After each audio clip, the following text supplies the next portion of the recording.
Okay, I haven't played League, guys, in a long time. In a long time. Oh, life is looking up. Whoa!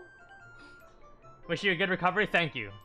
I've only left the house twice in the last week. One time was to go to the grocery store. And then one time was to go to the doctor.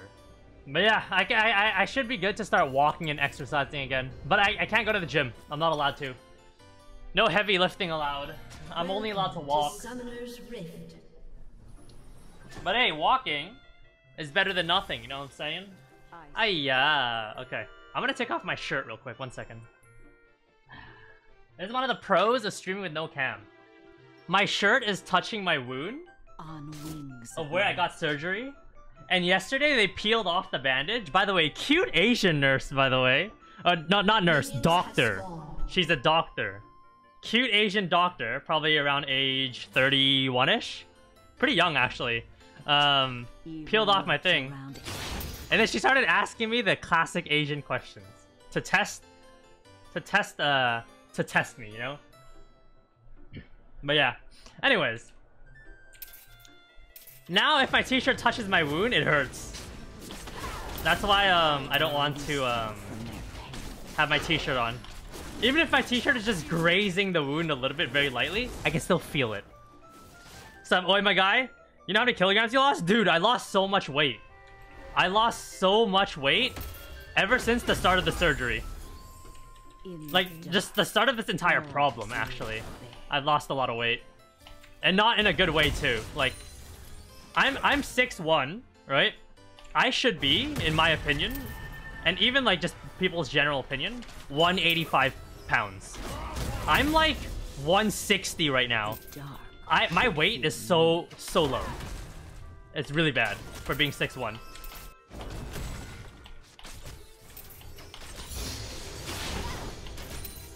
Cleansing blood with silver. What the? Did they nerf Vayne's AD while I was gone? Getting a surgery? Riot Games was like, lol, Saskia's getting surgery. Let's go nerf Vayne real quick, lol. Guys, did anything change in the 2 weeks I stopped playing League? About Vayne top or ADC? Like new build, like I saw in the secret Vayne server I'm in, where it's like only the like 10 people, high elo Vayne players. They said the new build is Kraken Shojin. But I don't copy what they do in that Discord. I just read what they say. They're like, yeah, the Shojin buffs the Kraken Slayer damage. And I'm like, is that good? But I didn't ask them. I just read their math and I read their stuff. OMG bro's back, but he still plays Vayne top. Hey, nothing changed. I know I got hit by a damn truck and put on the brink of death. No, not really. But that's just for exaggeration for fun. But I'm still playing Vayne top. People were like, whoa, learn from this and stop playing Vayne top. Lol, you got hit by a truck, you're alive. Fuck no, brother. I'ma keep playing Vayne top. You can go fuck yourself. And if this game goes on YouTube, hello YouTube, this will be the first game where I'm back from the surgery. This should be uploaded on Sunday in the morning. Sunday. If this game goes on YouTube. And yes, YouTube, I did get a surgery. If you guys are new to this channel. Second channel. Maybe it could be a first channel game. And I'm back. Took a 2-week break. Had a surgery. They cut me open. Dude, the doctor... Okay, I have a lot to explain, story-wise. Alright, start from the beginning. I got to the doctor's, right? On the day of the surgery. And dude, it was at like 6 a.m. I had to wake up at 4:30 a.m. to drink cranberry juice. Because apparently, you have to drink cranberry juice. Because apparently it helps with like... your body to like rehabilitate itself or some bullshit like that. That's what they said. Oh shit.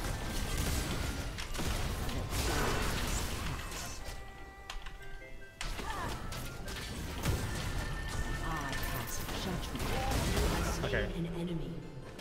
So yeah, I had to wake up at 4:30 just to drink cranberry juice.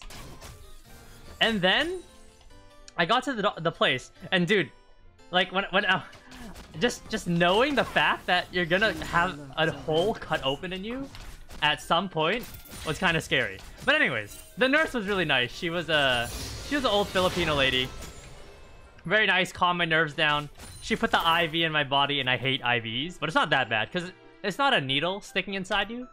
That'd be kind of illegal to put a needle and stick it inside you 24/7. It's like a plastic tube with the needle attached to it to insert stuff if need be. But anyways, a guy named Dr. Lau came in, and when he said his name was Dr. Lau, I was like, yep, this guy knows what the fuck he's doing. And you know how he spoke? He was like this. Let me pause the music. He was like, "Hello, Tony. Nice to meet you today. Today I'll be your anesthetic person." He's not the guy cutting me open, but he's the anesthesia guy where they put you to sleep. "And I'll give you 2 options today, sir." He didn't say sir, but he was like, "I'll give you 2 options. The first option is I can put a needle into your spinal cord right now and numb the pain so that when you wake up, you won't feel the pain in front of your abdominal area. But there's a 1 in 200k chance that you may die." 1 in 200k chance that then something bad can happen. And he's like listing all the bad things that can happen to me if he puts a needle into my spine to inject a fluid or something. And I'm like, hell no! You already know my ass hates needles. I ain't fucking with that. I'm not putting no needle in my damn spinal cord. That's not happening, bro. And then he was like, "No, that's no problem. But you're gonna be feeling a bit more pain when you wake up from the surgery." And I'm like, yup, I would rather feel the pain. I know they can give me meds after I get the surgery done. But hell, if I had to sit there and have a needle stuck into my spinal cord when I already hate needles, that is not happening. Anyways, music back on. So that was not fucking happening at all. So I declined the needle into my spinal cord. Okay, and then they started reeling me into the other room. Cute Vietnamese nurse, by the way, reeled me in. Because my mom was there, and she was like, "This lady's Vietnamese for sure." The lady looked at us and smiled. And then I was like, "Oh god, Mom, why'd you say that?" No, I didn't say that out loud. But in order to cover up the embarrassment, I asked the lady, "My mom is asking if you're Vietnamese." And then she was like, she responded in Viet, "Yep, I do understand everything that you guys are saying." Anyways, they brought me to the room. And then the last thing I heard before I went under is they put a mask over my face, right? They put a mask over my face. And then I started breathing in. It's not toxic fumes, but you can definitely tell it's like drugs or something, right? It's definitely not normal to breathe whatever they gave you. Anesthetics, right? And then... free damage.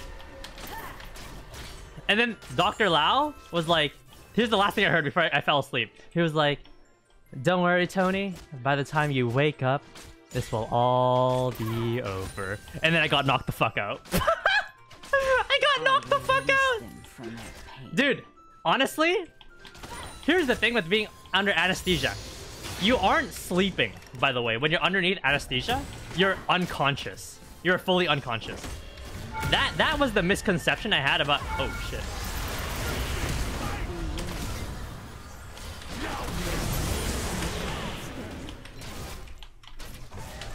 No, I'm trolling.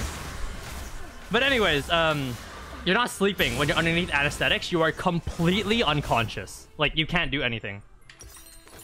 So, basically, the best way for me to describe the anesthetics was... that is the closest to death I will ever get. That's the closest to death. It's not anywhere near death, but it's the closest I'm getting. Until I actually die. I smell black. Or, like, something bad happens and I get revived. But basically, you know nothing. You know nothing. You can't hear nothing when you're unconscious. Nothing. It's just all Jover. You can't do anything. And you want to know what happened? By the time I woke up, I was like, what? What's going on? You want to know what drugs they gave me in my body? They put into my body fentanyl. I'm like, excuse me, it's hurting a lot. I was talking to the nurse, and by the way, I'm high on drugs, by the way. High as hell. Anesthetic is a drug that makes you high, I think. And then they gave me fentanyl, right? It's clean fentanyl. It's not like the streets fentanyl. It's clean version. They gave me fentanyl, and I didn't know. By the way, I'm really against drugs, by the way. I hate drugs. All right, you guys already know this of me. I'm really against drugs. When I'm high, I'm a yapper. I didn't know that. I talk a lot when I'm high.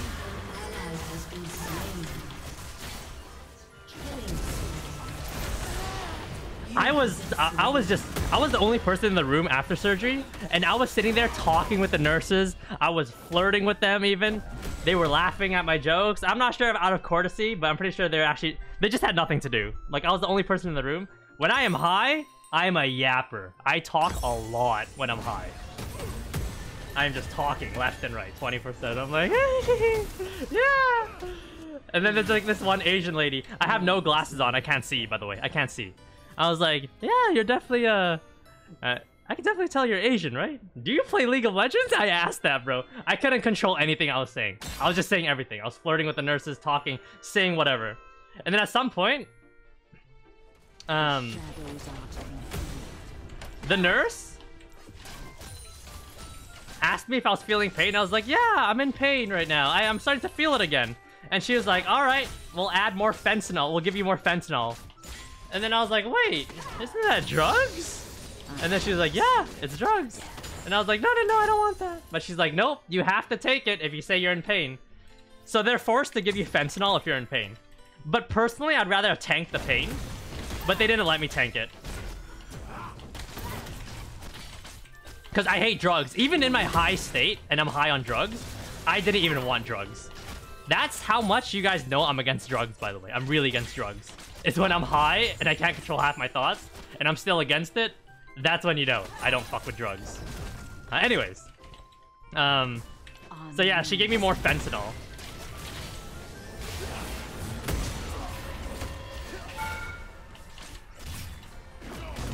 Yeah. And yeah, that is the only time I've ever experienced drugs in my life. And that's probably going to be the last. Probably. Very likely. 99%. The only time Saskia LOL was on fentanyl. And then eventually, dude, by the way, when I was sitting in that room with the nurses, I had to pee 24/7. You know what she did? She gave me a it's like a piss bottle, but it's designed for you to sit in your bed and piss. And I was like, I really have to pee. And then the lady was like, no, you don't. I literally just checked your piss levels. And I was like, you can check my piss levels? What the hell? She was like, yeah, I checked your piss levels. You have no pee inside your body. It's just the feeling. And you want to know what happens? If you guys hate doctor stories, by the way, you should mute your mic or mute for a second, mute for a minute. I'm about to say it though, and even to the YouTube stream. When you go underneath surgery for abdominal stuff, which this was abdominal stuff, they stick a tube inside you, inside your balls, like directly into the hole, and they take out your pee. And after that happens,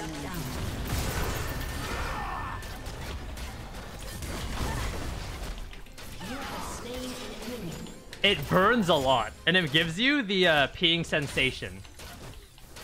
Which, by the way, I'll get to later, the first time I peed, and tell you how it felt. But I felt like I had to pee 24/7 after the surgery. And I did. It felt like I had to pee. And then she gave me the piss bottle, and she stuck it under my dick because I couldn't do anything, and then she's just like looking away. And nothing came out. Keep in mind, by the way, I'm laying in the bed. Have you ever tried peeing while laying in a bed? That is one of the hardest things ever, by the way. Killing spree. My body is so used to standing while peeing. Anyways, that happened. And then eventually they gave me more fentanyl. They gave me more, like, Tylenol. Like, they gave me, like, 2 different types of pills to swallow. I drank it all. It definitely helped the pain immediately. I can feel it. But yeah, they eventually reeled me off to my room that I would spend 2 days in. And then that was where you got my picture on Twitter. Beware. Where I wrote "Play Vayne top" on the board. And then yeah, I stayed there for 2 days with like 2 other old ladies. And those old ladies both got surgery too. That was like the surgery unit. Everyone who got surgery was in that unit. And then yeah, I got a lot of the stories while I was laying there in bed for 2 days. But yeah, that's my story. That's overall my story. I'm probably gonna post this on YouTube regardless of score, just to so everyone can stay up to date. I used to do this every single morning when I was a kid. Let's go. What's up, Casualty? Saskia's back. How's the surgery? It went well. I did not die. That's why we should be grateful to the gift of health that God gave us. I'm the La brother. Hope you get well soon. Thank you, Chartvic. I appreciate that, La brother. I'll elaborate more on my hospital stay in the future. But that's the general story and the general gist that you guys get for now. That should be good enough.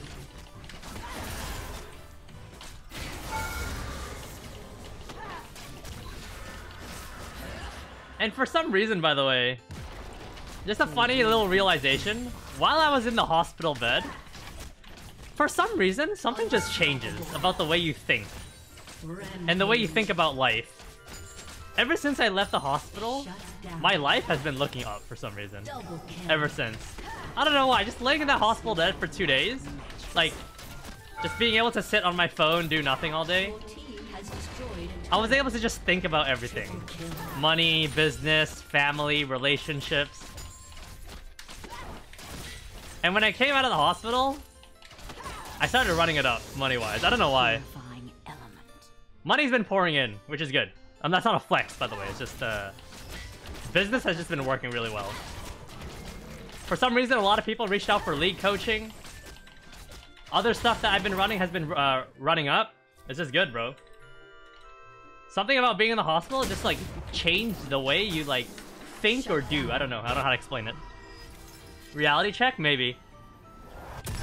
I would say the biggest thing is just, like, my mindset shift. It's not, like, any particular thing I did. Well, I guess yes. By having a mindset shift, I started to take more action on the things I've wanted to do and reach what I want more and take action. So I guess sure. Dratut advertised for you on Twitter, I guess, by responding, but I didn't like post like, hey guys, go check out my stream, like after Dratut responded to me. Because why the fuck would I do that? The point of that Twitter post was just to tell like all my league followers and anyone who follows me like what's happening with my life. And that was genuinely what it is.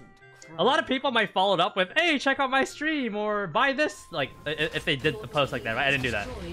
That was a real genuine like post, like for people to like learn from my experience and be like, oh shit, like you need to take care of your health. Because really, your health is genuinely the only thing you have at the end of the day. You know what I'm saying? If you don't have your health, you have nothing else. Like, and that's what I wanted to teach anyone who saw that Twitter post. If you don't have health, you have nothing else. You don't have business. You technically have family, but you can't enjoy family. You have friends, but you can't enjoy it. You have money, you can't enjoy it. You know what I'm saying? Health is truly everything. And that's just what I've learned. Laying in that hospital bed. I know you hear it from everyone else, but there's a reason why you hear it from everyone else. It's because it's true. Saskia, I'm glad you're good now. Hopefully my message made you actually laugh. It did, thank you, brother. I remember your messages. I remember every single person who sent me a message. Oh, yikes. A little DM for Saskia, lol. I need to make a crazy play. Let's go for it.